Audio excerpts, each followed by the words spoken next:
हिंदू परिवारों में साबूदाना नाम तब सुनने को मिलता है जब कोई व्रत त्योहार आने वाला होता है, क्योंकि यह एक ऐसी खाद्य सामग्री है जिसे व्रत का आहार माना जाता है।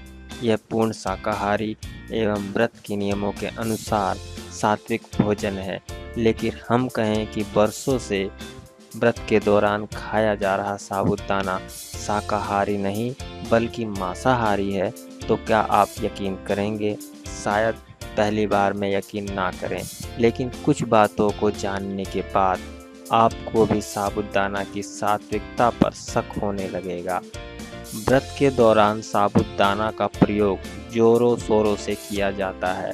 व्रत नवरात्रि का हो या कोई भी, साबूदाना एक ऐसा खाद्य पदार्थ है जिसे व्रत का ही भोजन माना गया है।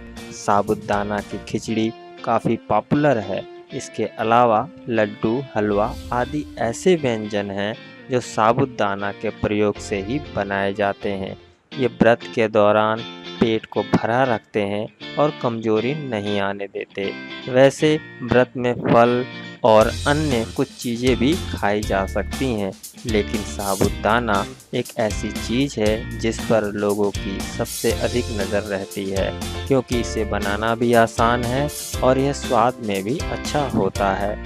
यूँ तो हिंदू परिवारों में साबूदाना को बिना व्रत होने पर भी खाया जाता है, क्योंकि साबूदाना के गुण इसे स्वास्थ्य के लिए अच्छा बनाते हैं। लेकिन जिन तथ्यों से हम आपको परिचित कराने जा रहे हैं, उन्हें जानने के बाद अगली बार आप साबूदाना खाने से पहले 10 बार सोचेंगे। दरअसल साबूदाना का सच इसे बनाने की प्रक्रिया में छिपा है।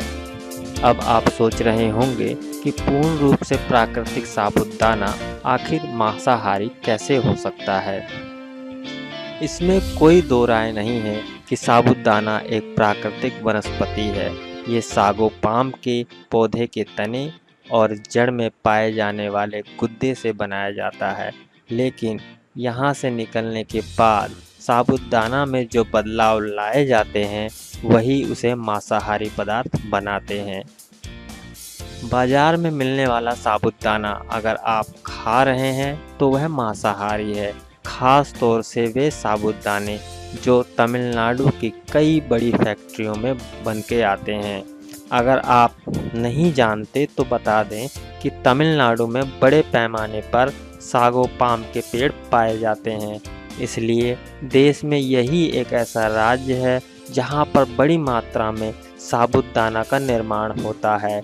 लेकिन इस आहार का इतना बड़ा स्रोत होने के बावजूद यह राज्य साबूदाना की पवित्रता को नष्ट करने में लगा हुआ है। तमिलनाडु में तकरीबन जितनी भी फैक्ट्रियां हैं, वहां साबूदाना लाकर मांसाहारी बना दिया जाता है।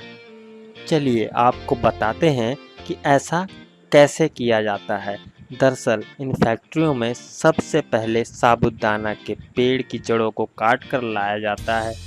जड़ों को लाने के बाद बड़े बड़े गड्ढों में दबाया जाता है, ताकि कुछ दिनों के बाद ये जड़ें सड़ जाएं और इसमें से आसानी से साबूदाना निकाला जाए। इन गड्ढों के ऊपर बड़ी बड़ी लाइटें भी लगाई जाती हैं, जो साबूदाना को मांसाहारी बनाने का सबसे बड़ा कारण है। दरअसल इन लाइटों की रोशनी में कई कीड़े मकोड़े आकर्षित होते हैं और ये कीड़े गड्ढों में जाने शुरू कर देते हैं। यहाँ अधिक समय तक रहने से गड्ढों की मिट्टी खराब होने लगती है और एक नए तरह के सफ़ेद कीड़े साबूदाना के अंदर बनने लगते हैं। जब कुछ दिन बाद गुदे में से साबूदाना निकालने लायक हो जाता है, तो फैक्ट्री के कर्मचारी बगैर कीड़े अलग किए साबूदाना को प्रयोग के लिए निकालना आरंभ कर देते हैं। इसके बाद निकले गए गुद्दे को एक आटे जैसी शक्ल देकर मशीनों के जरिए छोटा छोटा साबूदाना तैयार किया जाता है। आखिर में यह साबूदाना पॉलिश किया जाता है और फिर इसे पैक करके मार्केट में भिजवा दिया जाता है, वह भी बिना सफ़ेद कीड़े निकाले हुए। इसका मतलब यह हुआ कि जो बाजारी साबूदाना हम खा रहे हैं, जिसकी चमक और खुशबू परख कर हम खुश हो जाते हैं, वह असल में हमारे व्रत को तोड़ रहा है। हम शाकाहारी नहीं बल्कि मांसाहारी साबूदाना खा रहे हैं, जो कि व्रत के नियमों के हिसाब से पूर्ण रूप से एक तामसिक भोजन है। तो क्या अब भी आप साबूदाना खाना पसंद करेंगे? क्या अब भी आप इसे व्रत की भोजन सामग्री बनाएंगे? ये सोचना आपका काम है।